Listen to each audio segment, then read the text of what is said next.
Have you ever struggled with completing a project, achieving a goal, meeting a deadline, or preparing for a vacation or maybe a big home project, or anything else that has a deadline and requires planning? If yes, backwards planning may be just the thing you need to become a follow-through ninja. I'm Tracey Gritz with the Efficient Office, and stay tuned because I'm going to share with you why going backwards can actually propel your success. Woohoo!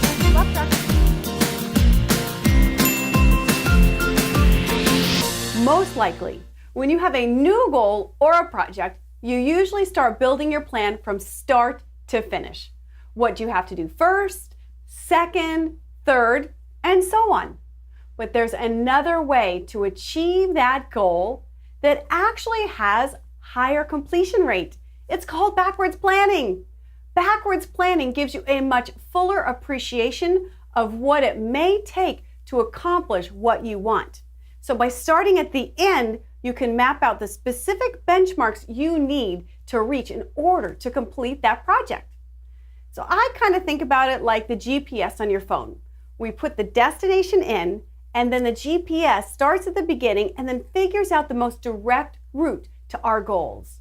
It always starts with the end first. So here are the 4 simple steps to backwards planning. Step 1, write down your goal and the due date. So let's say your goal is to have your paper organized by the end of next month. You would write down the goal with that date. Step 2 is to identify your starting point.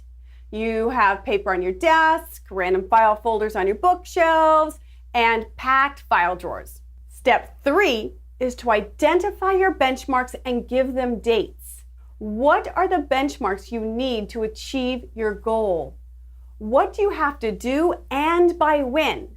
So let's say you have 6 weeks to accomplish your goal, and you know there's no way you can fit anything in your file drawers, so you've definitely got to do that first. So let's go backwards. By week 5, you want to have all of your file folders on your bookshelves organized, tossed, or put away. By week 3, you want to have all of your paper on your desk filed. So that means you have 3 weeks to go through and purge those file drawers. What's important here is that you put due dates for each of these benchmarks and then block off time on your calendar to do the tasks necessary to hit those benchmarks.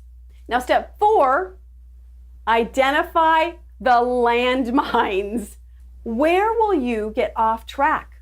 Or where will the project get off track? Don't skip this step.